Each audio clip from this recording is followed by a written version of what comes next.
आपस में कता कलामी न करो, आपस में कता ताल्लुक न करो। आज मातसामीन इकराम मुस्लिम मुआशरा किया, खानदान में आप देखिए बाप बेटे के दरमियान में कता ताल्लुक है, भाई भाई के दरमियान में कता ताल्लुक है, रिश्तेदार आपस में बरसों से मिले हुए नहीं है। कभी मिलते हैं तो इसका चेहरा इस तरफ है तो उसका चेहरा उस तरफ है। वला तदाबरू, एक दूसरे को पीठ न दिखाओ, और अल्लाह के बंदे भाई भाई बनकर जियो। यहाँ तक दीन इस्लाम ने इसका एहतमाम किया कि कम अज कम रोजाना न सही हफ्ते में 2 बार अपने दिल को टटोलो, कहीं तुम्हारे दिल में अपने मुसलमान भाई के लिए नफरत तो नहीं है, बोझ तो नहीं है, कहीं आप दोनों के दरमियान में कता ताल्लुक तो नहीं है। पीर के दिन और जुमरात के दिन अमाल अल्लाह ताला के पास पेश किए जाते हैं।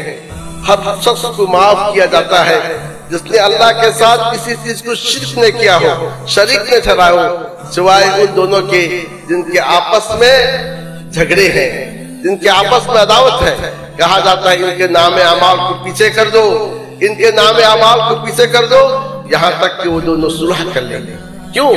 इसलिए कि अगर मुस्लिम मुआशरे में इस किस्म के लोग पैदा होंगे, ये मुआशरा तरक्की करने के बजाय पीछे हटता जाएगा। अगर मुस्लिम मुआशरे में इस किस्म के जरासीम पैदा होंगे तो ये मुआशरा मजबूत होने के बजाय खोखला होता चला जाएगा। इसीलिए आप सल्लल्लाहु अलैहि वसल्लम ने फरमाया कि किसी मुसलमान के लिए हलाल नहीं है अपने मुसलमान भाई से 3 दिन से ज्यादा बात को छोड़ दे, 3 दिन से ज्यादा तर्क के कलाम करे। यहाँ तक कि एक शख्स आप सल्लल्लाहु अलैहि वसल्लम की खिदमत में हाजिर होता है और आकर कहता है अल्लाह के नबी सल्लल्लाहु अलैहि वसल्लम मेरे चंद रिश्तेदार हैं, मैं सिला रहमी करता हूँ तो कता ताल्लुक करते हैं, मैं सब्र करता हूँ वो उसी कदर जुल्म मुझ पर ढाते हैं, मैं उनके साथ बुर्दबाजी करता हूँ वो मेरे साथ हिमाकत करते हैं, तो मैं क्या करूँ? तो आप सल्लल्लाहु अलैहि वसल्लम ने उससे ये नहीं कहा तुम भी उनको ऐसा ही बदला दो, नहीं, आपने कहा तुम अगर अपनी बात पर सच्चे हो तो अल्लाह की जानिब से एक मददगार तुम्हारी मदद में है और गोया तुम उनके मुंह में राख दाखिल कर रहे हो। तुम सामीन किराम, तो कहने का मकसद ये है कि हमें चाहिए उन सारी की सारी चीजों से बचें जिसकी वजह से हमारे दिलों में नफरत पैदा होती है, बोझ पैदा होता है, हमारे सफों में दरार पैदा होता है।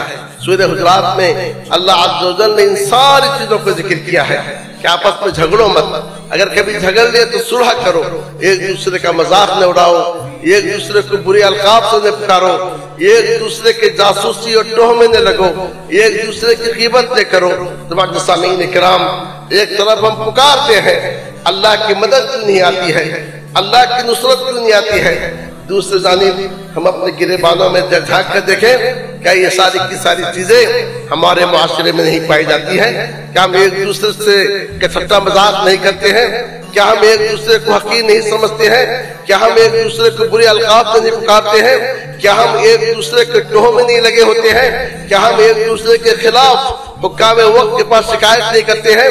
क्या हम एक दूसरे को नीचे दिखाने में लगे हुए नहीं हैं? तो माता सामीन इकराम, आज मुसलमानों की जो हालत बदली हुई है उनके अमाल की वजह से, उनकी करतूत की वजह से इनके अंदर वो सिफात पैदा हो गई है जो सिफात के मुनाफिकों के थे।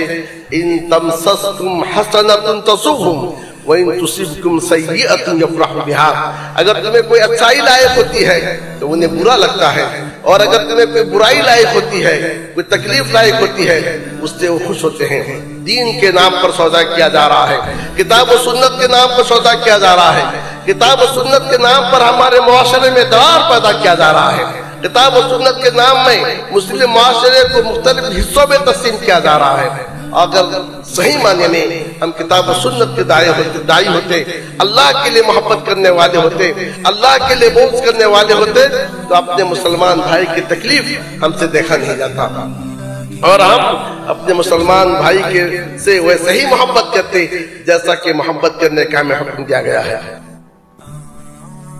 सब्सक्राइब कीजिए हमारे चैनल और दबाइए बेल का आइकन ताकि आपको रेगुलर नोटिफिकेशन अपडेट्स मिल सके।